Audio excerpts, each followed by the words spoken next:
Reddit short sci-fi stories. The first thing I invented was immortality. The second was time travel. Posted by user painshifter. The first thing I invented was immortality. The second was time travel. I figured it was the perfect combination. Immortality alone was great at first. Imagine how much life would improve for someone living in 1000 BC if they could be alive in 2017 AD. Now imagine going from 2017 to 3000 AD. From 3000 AD to 5000 AD. From 5000 AD to 10,000 AD. The technological leaps were more than enough to keep me interested. But I knew the joys of immortality had an expiration date. I was not going to spend an eternity floating in a sea of blackness occupied only by black holes. Trust me, I visited year 100 trillion, and it's not a happy place. So I had to improve myself. My fleshy original body had to stick around, a consequence of its immortality, but I could expand my consciousness by connecting my brain to computer networks. I expanded my body to include not just the biological pieces but swarms of nanobots. I expanded my ability to learn, to create, to shape everything I needed. All of this to ensure my immortality would lead to a life worth living. Humans, including me, craved companionship. We craved stimulation. Floating in a black void, untouched by anything, seemed like a miserable existence. Living forever meant I needed a way to sustain life forever.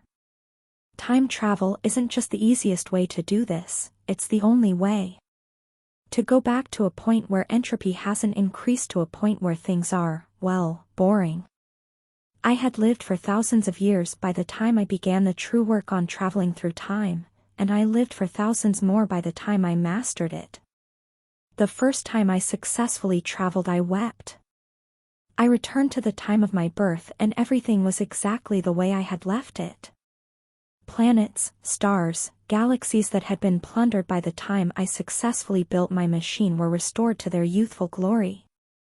I had done it. I had escaped the death of the universe. I spent untold years drifting through the tides of time after that. I watched life grow from single-celled organisms to masters of their planets.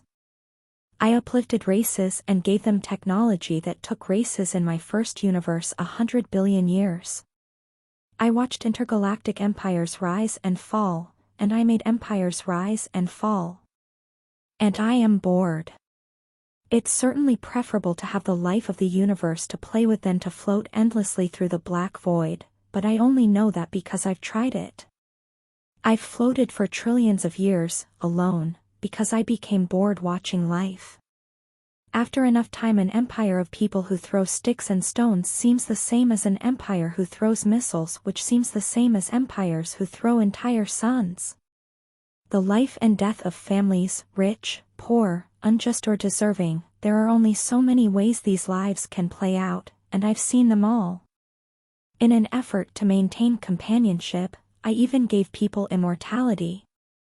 I was hesitant for my first million years, but it's hard to watch loved ones get old and die, not just for the loss of companionship but for the guilt of knowing you could have prevented it.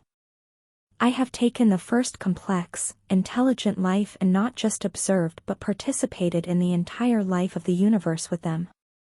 I have lived for countless eons. I have watched the universe rise and fall from start to finish more times than there are years that the universe can exist, and I have watched it with more companions than there are stars throughout the life of that universe. But even that isn't enough. After trillions of years with trillions of companions, the conversations are the same. The one thing I crave, the one thing I haven't been able to do, is to converse with someone who has experienced time travel. I've tried. I've given it to most of my companions by this point, but I have never met my fellow travelers. My best guess is that the multiverse theory is real, which means when I time travel I'm not really traveling through time, but to another universe that exists at the point in time I want. And there's an infinite number of them. Landing in a universe where another traveler exists at the same point in time as me in a sea of infinite universes across quadrillions of years. I'm sure odds are it will happen, but it hasn't happened yet. And so here I sit, idly watching the universe wind down into nothingness again, feeling an emptiness inside that matches the emptiness of the universe. Because what do you do when you've already done everything the universe has to offer?